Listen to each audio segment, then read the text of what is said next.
안녕하세요. 한글처럼 쉽게 부동산을 공부하는 한글 부동산 채널입니다. 자, 오늘은 주택 임차인이 갑작스럽게 사망을 했을 때, 자, 임차인의 전세 혹은 이 월세 보증금이 누구에게 상속되는 것인지에 대해서 한번 알아보도록 하겠습니다. 자, 이 내용은 임대인도 꼭 알고 있어야 하고요. 또 임차인의 가족분들도 알고 있어야 하는 내용입니다.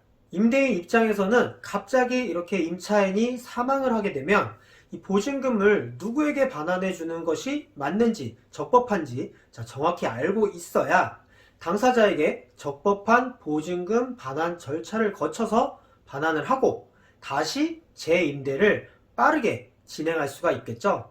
특히 이 상속 문제는 관련된 사람들 사이에 분쟁이 많은 편이기도 하니까 꼭 알아두시는 게 좋을 것 같습니다.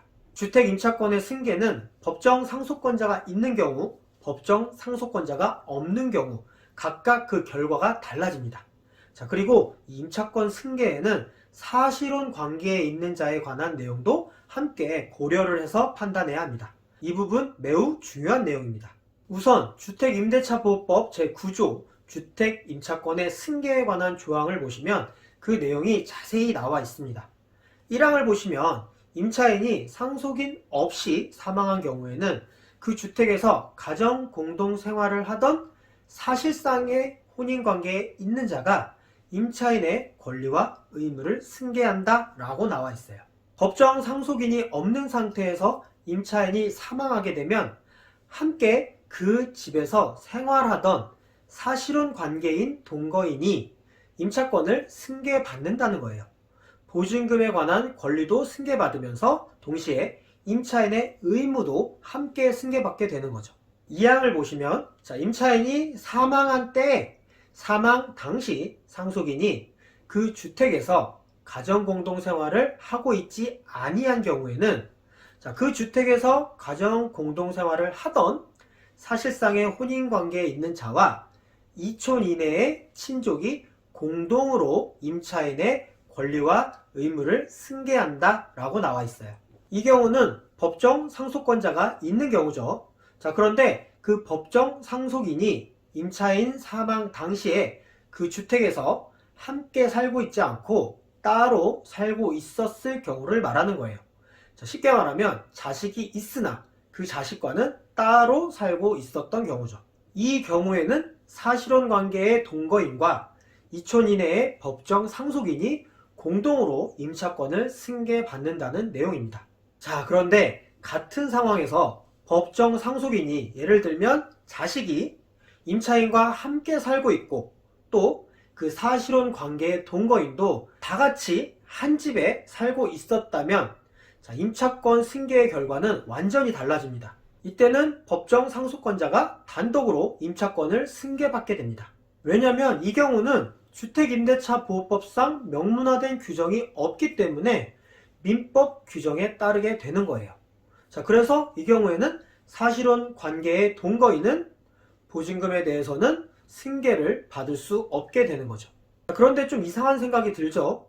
내가 만약에 그 사실혼 관계의 동거인 입장이라면 상대방의 자식을 내가 함께 챙기면서 같이 데리고 살았을 경우에는 보증금에 대한 권리를 승계받지 못하지만 만약에 상대방의 자식을 데리고 살지 않고 상대방의 자식과는 따로 살았을 경우에는 그 보증금을 공동으로나마 승계받게 되는 거예요. 상대방의 자식을 같이 데리고 살면 승계를 받지 못하는 거고 같이 살지 않고 따로 살면 공동승계라도 받게 된다는 거죠.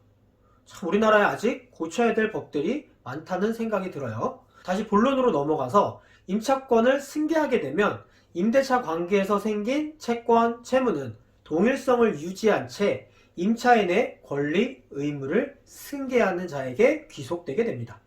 의무 여기서 매우 중요합니다. 그래서 임차권을 승계받을 대상자가 임차인이 사망한 후 1개월 이내에 임대인에게 승계 대상자가 반대 의사를 표시하면 상속받지 않겠다고 하면 임차권을 승계받지 않을 수 있습니다.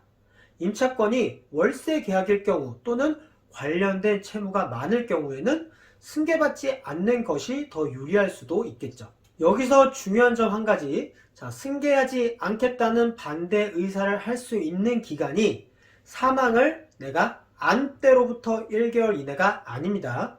자, 사망한 후 1개월 이내입니다. 이 기간 또 정확히 알고 계셔야 합니다. 그리고 임차인이 사망한다고 해서 그 임대차 계약이 자동으로 해지되는 것이 아니에요.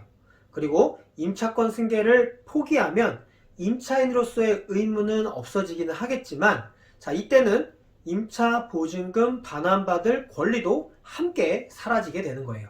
꼭 기억해 주세요. 마지막으로 오늘 공부한 임차권 승계의 내용은 주택임대차보호법에 규정된 내용이에요.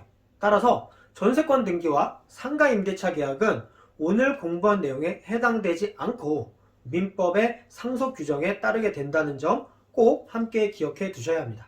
오늘 영상은 여기까지고요. 저는 또 다음 영상에서 좋은 내용으로 찾아뵙도록 하겠습니다. 한글부동산 구독하기, 좋아요 부탁드릴게요. 감사합니다.